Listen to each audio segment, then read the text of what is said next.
Welcome to the Peace and Possibilities podcast. This is Julie Bruns, and you are about to be inspired.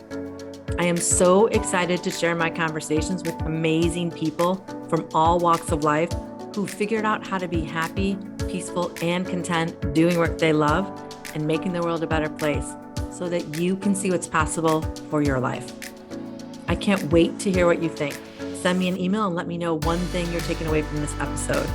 And never forget, anything really is possible. Welcome to this episode, everyone. My guest this week is Carol Look, and I came across Carol's work through, I started tapping Carol back in December. I knew about it, and I've been meditating for about 5 years, and on the meditation app I use, there's some tapping meditations, and every once in a while I try them, but I really got into it back in November, December, and I've been tapping ever since. And I came across your work in one of the summits with Nick Ortner and listened to that. And I've just been really inspired. And I've been telling everyone I know about it because it's the coolest thing. I wish I would have learned it 20 years ago. So yeah, I love the work you do. And so I'm talking about tapping. I don't know if anyone's ever heard of it. It's not something I typically talk about on my podcast, but it is a new tool I'm using.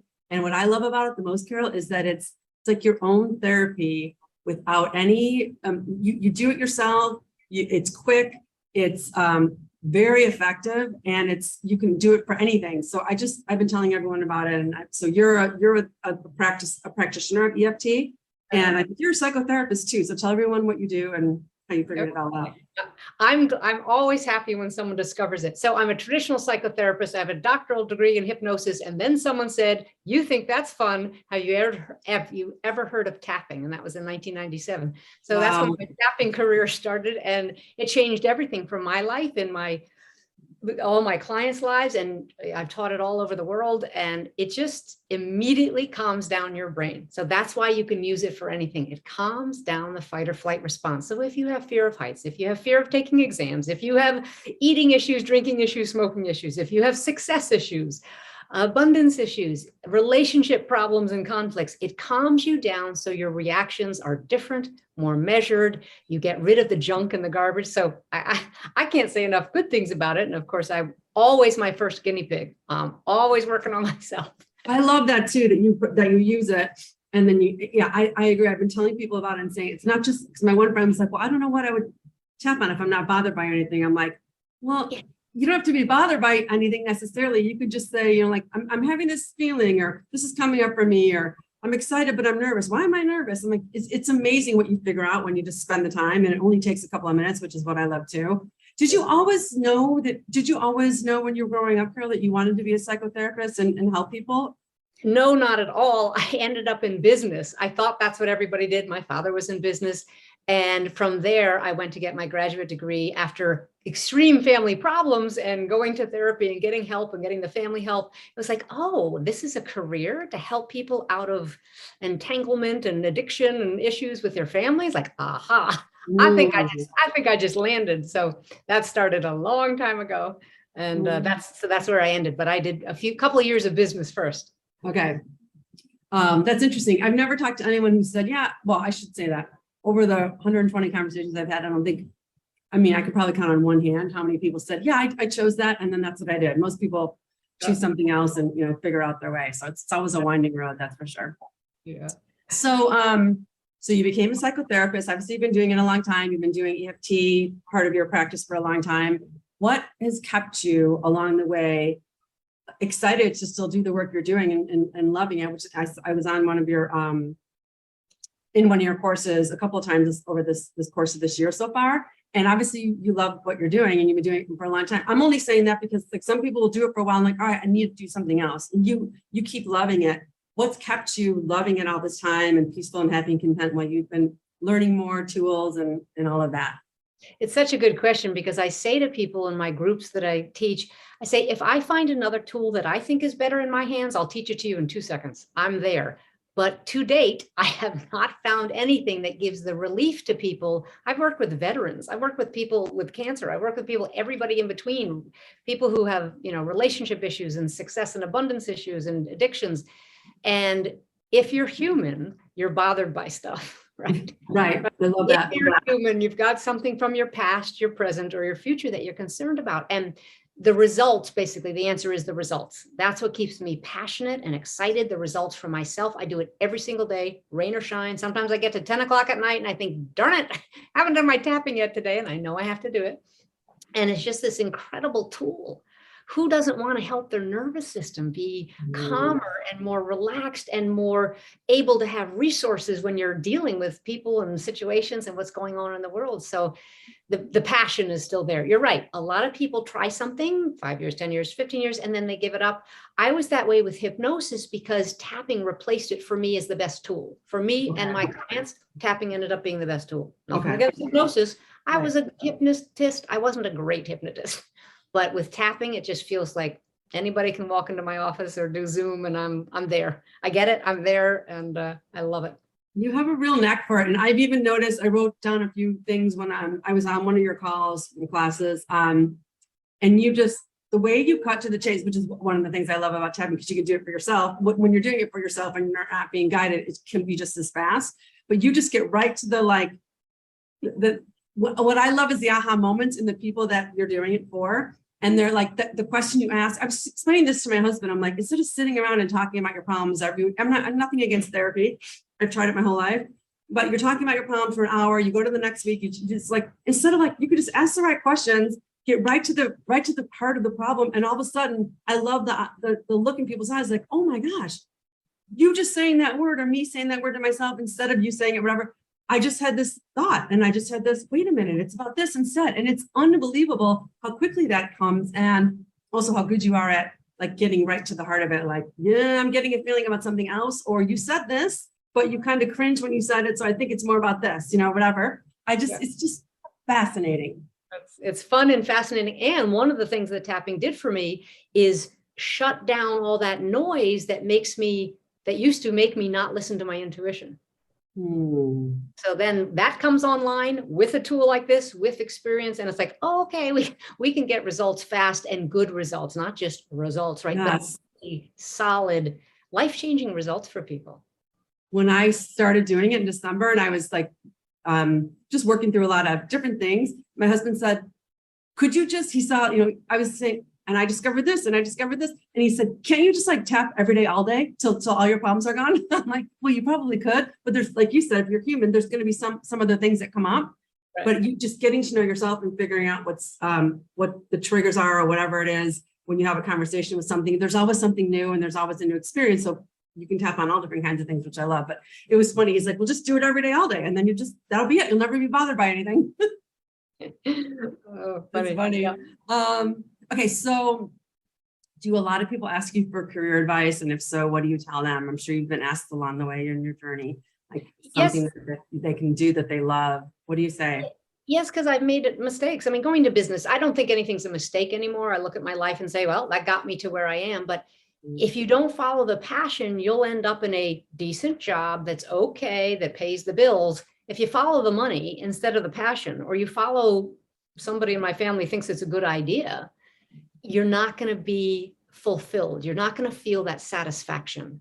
Right. So people will often object and say, satisfaction? I don't have time for satisfaction. I can't afford to be satisfied. It's like, you can't afford not to be satisfied. Follow your strengths. We all have strengths. We all have weaknesses, and we can change both of them. Right? We can go both directions. So just keep following what you think in your heart of hearts, as they say, what really would make you tick. You could be good at, you're a fabulous author and a fabulous interviewer. You could be good at 5 other things, 10 other things, but these are the top of the list for you. This is the top of the list for me. Yeah, it's so true. It's like, I love, I wrote down, you said, you can't afford not to be satisfied. So people will say like, well, I'll get to that later. I'll get to that later. First of all, no one's guaranteed any later, ever. And number 2, why, if you don't have it now and you want it, why wouldn't you try to be satisfied earlier? I don't understand that. I understand that there's instant gratification, and then there's some things you need to be patient for and wait for. But to say like, I don't want to be happy with my life now, or I don't want to be satisfied with my life till later, I'll just get to it another time. It's like, I always think about the people that have passed away and that didn't unexpectedly or young, and they didn't have the opportunity to get to the later, and they would do anything to have it back and probably do whatever they wanted to do sooner, sure, right? You hear about that in people on their deathbed. I just feel like you're not honoring all those people that wish that they had more time, and like shame on you for not doing it sooner. You owe it to yourself and the people around you. Doing it sooner and being authentic and having integrity, and here come the blocks. So people say, but I don't have the money to do that. Well, then you've got a block and we can work on that. Yes, but I can't, my husband, wife, partner, children don't want me to do that. Well, then you've got a block. We can take care of whatever's in the way with, I mean, obviously there's reasonable stuff we have to do in life and pay the rent, but we can take care of all of those conflicts. We can address all of them until you say, oh, there's only one choice. So when I went back to school, I had to get a loan for the entire thing. That was not easy, right? I had to, sharing an apartment in New York City, there were some significant blocks, but I knew there was no other choice. Yeah, when you know there's no other choice, the blocks that just kind of, they go away and you figure out how to make things happen. When you really want to do it, when your desire is big enough, right? You figure it out. And I was the same way. It's like, I knew I wanted to go to college. I grew up in a big family. There was no money for it. It's like, well, there was not even a consideration. It's like, you want to go, you're going to take out a loan. You're going to figure it out. You're going to fill out that application. Nothing was online when I did it back then either. It was like, here's a pile of papers, fill it out, figure out what you need, and then go to the school. And that's how you did everything before. Everything was in person or through the mail, and figuring it out on your own. And then once you got there, it's like, oh, of course you can figure it all out. We all have that power.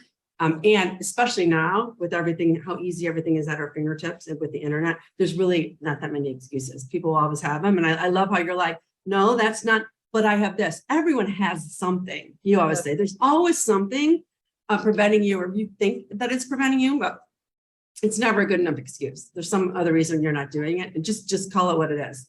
There's a reason you're not doing it. Which is why I like to ask people, what's the upside of not reaching the goal? And they say, don't be silly. There's no upside. There's an upside to not reaching your goal. You're afraid of something, or you'd be on your way. And then they figure out, I'm afraid of success. I'm afraid of people's reactions. I'm afraid what people might say about me. What if I'm a target? What if I'm too successful and other people aren't? There's always a reason we're not closer to our goal. What's the upside? I remember years ago, Dr. Phil, I know he's been around forever. I haven't watched that show in years, but maybe 20 years ago when he first came on the show, and he would say, like, how's that working for you? Or there's a reward. I remember reading this in several books too, like there is a reward for whatever you're doing, you're benefiting it to a degree, and you would not be doing it if you were not benefiting it in some way. But like you said, people will say, well, how am I benefiting it? Of course I want to have money. Of course I don't want to have lack. How am I benefiting from that? There's something else there. Always a payoff. So what's the upside of not reaching your goal, or the downside of reaching your goal? Or what's the downside of reaching your goal? So however you ask it, the people will object and say, there's no downside to reaching my goal. I've been wanting to, I've been doing vision boards for 10 years. It's like, right. It's not working. You're blocking it. I'll just tell you a fun quick story. I've been looking for a new role for over a year now, and I have been very diligent about it. And very like focused, but also like not so focused, doing all these other things too, so writing and doing my podcast and all of that.